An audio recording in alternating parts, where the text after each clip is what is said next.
episode is going to cover and deal with the issue of the difficulties people face unplugging their network of friends and loved ones when it comes to this type of information.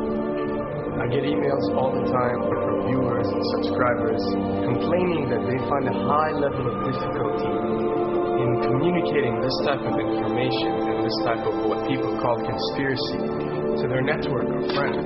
They tell me how people reject this information, people fight it, people laugh at you, people call you crazy, call you names. And this is very common when it comes to this type of thinking and this type of knowledge, and I faced it.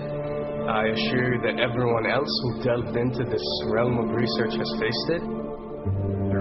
When I first started looking into this stuff and discovering this stuff and realizing what is wrong with the world, I felt like it was my obligation to tell and convince everyone around me of this new type of information that I have come across. But in essence, years down the line, I've learned that it does not work this way. A lesson comes to mind, and this is an ancient Chinese lesson where when teachers wanted to teach knowledge, they used to tell their students that when someone is thirsty, you give them half a cup of water. If they remain thirsty, then you supply them with the second half. This means that first, when someone needs to acquire knowledge, he first has to be thirsty for it.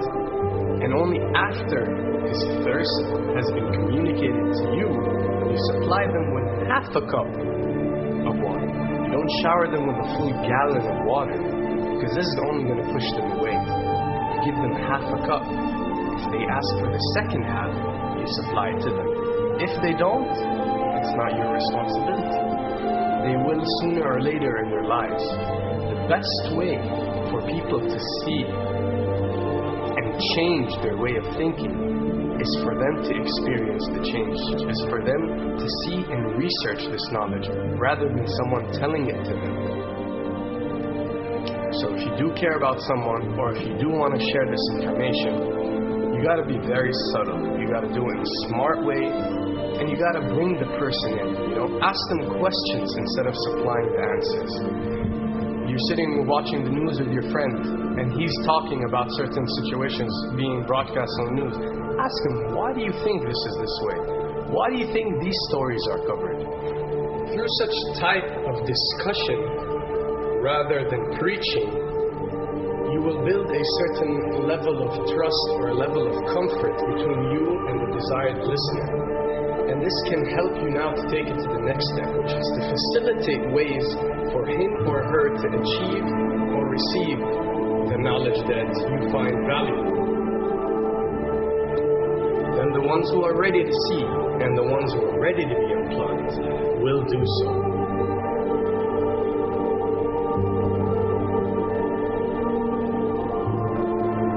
Now, why does this happen? Why would people reject such knowledge? Why would people fight such knowledge? Why would people attack you? Well, it happens most definitely for one of the following reasons.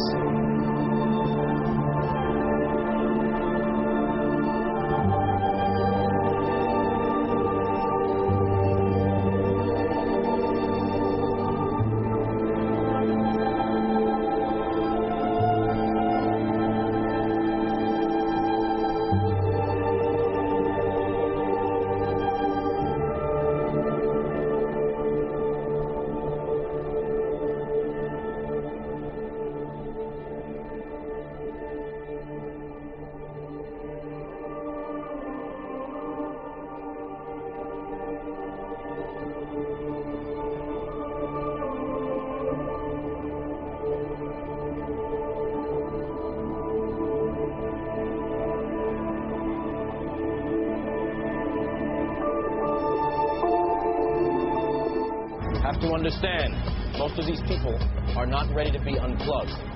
And many of them are so inert, so hopelessly dependent on the system, that they will fight to protect it.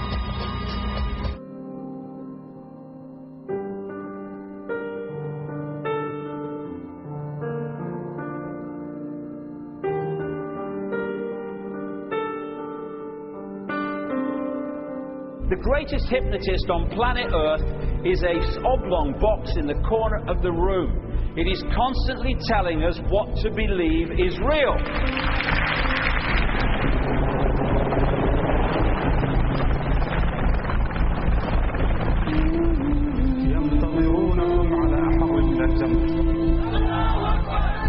If you can persuade people that what they see with their eyes is what there is to see, you're gone. Because they'll laugh in the face of an explanation that portrays the bigger picture of what's happening. And they have. Fox noise today actually suggests the fires may have been started by Al-Qaeda. An FBI memo from late in June of this year is popping up this morning, and it's ominous.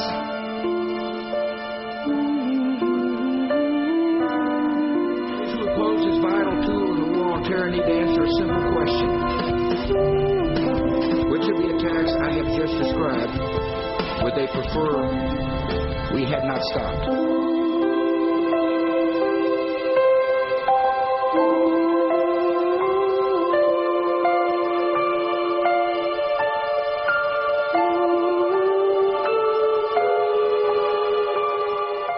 You people and 62 million other Americans are listening to me right now because less than 3% of you people read books.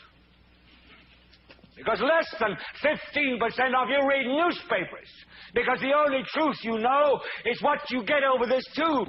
Right now, there is an entire generation that never knew anything that didn't come out of this tube.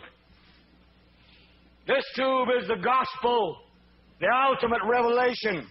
This tube can make or break presidents, popes, prime ministers. This tube is the most awesome goddamn force in the whole godless world. And woe is us if it ever falls into the hands of the wrong people. And when the 12th largest company in the world controls the most awesome goddamn propaganda force in the whole godless world, who knows what shit will be peddled for truth on this network. So you listen to me. Listen to me. Television is not the truth. Television is a goddamn amusement park. Television is a circus, a carnival, a traveling troupe of acrobats, storytellers, dancers, singers, jugglers, sideshow freaks, lion tamers, and football players. We're in the boredom-killing business. So if you want the truth, go to God. Go to your gurus. Go to yourself. Because that's the only place you're ever going to find any real truth. Man, you're never going to get any truth from us. We'll tell you anything you want to hear. We lie like hell. We'll tell you that Kojak always gets the killer and that nobody ever gets cancer in Archie Bunker's house. And no matter how much trouble the hero is in, don't worry, just look at your watch. At the end of the hour, he's going to win. We'll tell you any shit you want to hear. We deal in illusions, man. None of it is true. But you people sit there day after day, night after night, all ages, colors, creeds. We're all you know. You're beginning to believe the illusions we're spinning here. You're beginning to think that the tube is reality and that your own lives are unreal. You do whatever the tube tells you. You dress like the tube. You eat like the tube. You raise your children like the tube. You even think like the tube. This is mass madness, you maniacs. In God's name, you people are the real thing. We are the illusion. So turn off your television sets. Turn them off now. Turn them off right now. Turn them off and leave them off. Turn them off right in the middle of the sentence I'm speaking to you now. Turn them off.